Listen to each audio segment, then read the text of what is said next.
उन चंद्रशेखर शर्मा सर ने एक पूरा रिसर्च पेपर पब्लिश किया था इस पे, और उन्होंने उसके अंदर कई फैक्ट दिए। उन्होंने कहा कि हल्दीघाटी युद्ध के अंदर प्रताप की जीत हुई। तो लोगों ने कहा भाई यदि आप क्लियर जीत ही बता रहे हो, फिर बताओ आपके पास क्या फैक्ट है। तो उन्होंने कहा हाँ, मेरे पास खूब सारे फैक्ट है। तो बताया जाए क्या है। तो उनका पहला फैक्ट तो खुद है बदायूनी। पहला फैक्ट कौन है? बदायूनी अकबर का एक इतिहासकार था और हल्दीघाटी युद्ध में उसने भाग लिया था। और वो कहता है कि हल्दीघाटी में जैसे ही शुरुआत के अंदर हमला हुआ था, मेवाड़ का हमला इतना भयंकर था कि मुगलों की सेना बनास नदी के पास पास 16 मील वापस भागी थी। अब भागते कौन है, हारने वाले कि जीतने वाले? उसने कहा एक फैक्ट तो ये। फिर उसने कहा दूसरा फैक्ट ये कि हम वहां से जब गोगुंदा उसको हल्दीघाटी को छोड़ के बाद में जब निकले थे वहां से, तो हम गोगुंदा गए थे। कहां पर गए थे? याद रखना, कहां पर गए थे? हम गोगुंदा, जब कोलकाता पास में गोगुंदा, हम गोगुंदा जाके रुके थे। और तब हमारे में इतना डर घुसा हुआ था कि हमें डर था कि रात को भी मेवाड़ की सेना आक्रमण करके हमारा सब कुछ लूट लेगी। इसलिए रात को जब हम गोगुंदा में रुके तो हमने चारों तरफ अपने ऊंची ऊंची दीवार बनवा ली थी। डरा हुआ कौन रहता है, हारा हुआ पक्ष या जीता हुआ पक्ष? फिर वो और लिखता है कि जब हम गोगुंदा से अजमेर का रास्ता तय करते हैं, कहां से कहां तक का? गोगुंदा से अजमेर का रास्ता तय करते हैं, तब भी भीलों ने हमारी हालत खराब कर दी थी। और हमने जैसे तैसे राम राम का नाम लेके, अल्लाह अल्लाह नाम लेके और अजमेर का रास्ता तय किया था। रास्ते में भीलों ने हर गांव के अंदर हमें लूट लिया था। जीते हुए पक्ष की तरफ कोई आंख उठा के नहीं देखता। हारा हुआ रहता है ना, तो उस पर हर कोई बाद में जोर दिखा लेता है। और भील ही लूट गए थे, गांव गांव के अंदर भीलों ने लूट लिया था। फिर सबसे चौथी बड़ी बात, मानसिंह और आसफ खान दोनों को अकबर ने दरबार में आना बंद करवा दिया था। यार ऐसा कौन बादशाह होता है जिसको सेनापति जाके कहे कि बादशाह हम जीत के आए, और बादशाह ने भग गया से? मुंह मत दिखाना आज के बाद में। कब कहा था जीत के आने को? हार के आते कम से कम एक युद्ध तो। यार जीते हुए सेनापतियों को दरबार से बाहर कौन निकालता है? और यदि अकबर ने मानसिंह और आसफ खान को दरबार से बाहर निकाला है, इसका मतलब उसकी हार हुई।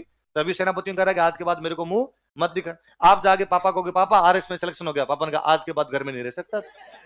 इतना बुरा काम करके क्यों आया? मुंह कड़ा करवा दिया हमारे पूरे घर का। हमारे खानदान में ऐसा काम किसी ने नहीं किया था, पहली बार तू करके आया। ऐसा थोड़ी ना होता है। स्वागत किया जाएगा। आप उल्टा, आपका सिलेक्शन नहीं हो तो पापा चार बातें सुनाते हैं कि भाई आज के बाद देख लेना, घर आ गया तो 2 महीने में घर आके बैठ जाता है, पढ़ाई तो करता नहीं, चार बातें अभी तो सुना। फिर अकबर खुद अटैक करने के लिए आया क्षेत्र में। मानसिंह हार के गया तो अटैक करने के लिए कौन है? यार मुगल बादशाह कब कब अटैक करने आते थे?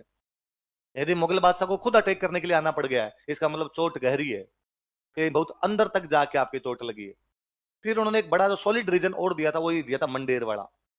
उन्होंने कहा कि प्रताप ने हल्दीघाटी युद्ध के ठीक बाद सादुलनाथ त्रिवेदी को मंडेर की जागीर दी है, और यह जानकारी हमें उदयपुर अभिलेख से मिलती है। तो इसमें क्या हो गया? तो कहा यदि प्रताप हल्दीघाटी का युद्ध हारते तो उसके आसपास की जो भी जमीन होती है उस पर कब्जा किसका होता? अकबर। और यदि अकबर का कब्जा होता तो प्रताप किसी को दान में कैसे बांट सकते हैं? और यदि प्रताप किसी को दान में बांट रहे हैं, इसका मतलब हल्दीघाटी की जमीन उनकी है, और हल्दीघाटी की जमीन उनकी है, इसका मतलब हल्दीघाटी युद्ध के अंदर उनकी क्या हुई है? जीत हुई। तो अभी दो एक साल पहले, अभी साल भर पहले 2020 के आसपास में, बाद में गवर्नमेंट स्तर पर यह कहा गया कि हल्दीघाटी में जितने भी वो पट्टियां लगी हुई है जिन पे लिखा हुआ है कि ये युद्ध ड्रॉ रह गया था, वो सारी पट्टियां हटाई है। अब वहां पे जीत हुई थी, प्रताप की जीत हुई। फिर सबसे बड़ी बात, यदि अकबर की जीत हो जाती, अकबर की जीत होती, यदि प्रताप हारते, तो फिर तो अकबर उनको संधि करने के लिए विवश करता। तो यदि अकबर जीत ही गया था, प्रताप हार ही गया था, तो बाद में बार बार अटैक किस बात के हैं?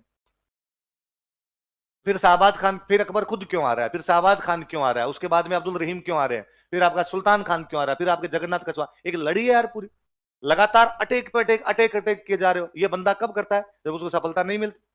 ये थोड़ी होता कि आपका आरएस के पेपर में सिलेक्शन हो गया, रैंक आ गया, आपने कहा एक बार और दूंगा रैंक, तो फर्स्ट आ गई, लेकिन मैं देखे देखता हूँ अगली बार फर्स्ट से भी आगे आती है कि नहीं आती है मेरी। क्या पता जीरो की तरफ चला जाऊं तो मैं उधर। थोड़ी ना करता है कोई आदमी। उल्टा आप बंदे का तहसीलदार में भी सिलेक्शन हो जाए, बीडीओ में भी सिलेक्शन हो जाए, डिप्टी भी बन जाता है, बढ़ने दो रे, अब हो गया अपना सिलेक्शन, तो हो गया, बार बार क्या एग्जाम देना। ये तो होता है। यदि लगातार अटैक होते जा रहे हैं, इसका मतलब सफलता आपको नहीं मिली।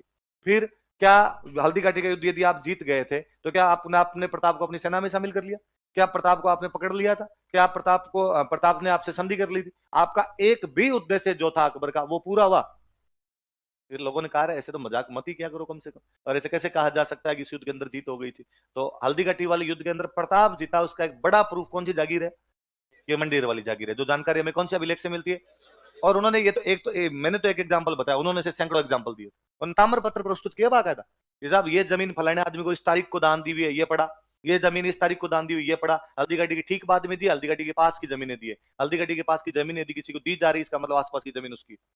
ये तो नहीं है ना कि मेरे पास कोई चीज हो ही नहीं और मैं आपको कर दूं, कि मैं भी आप कहूंगी लै सोने की चैन तुझे देता हूं, आप कहोगे सर आपके सोने वाली यही नहीं, आपके तो खुद ही ये सीधा ही डाल रखा ही हूं, तो मेरे पास सोने की होगी तभी तो सोने वाले दूंगा आपको। सिंपल सी बात है।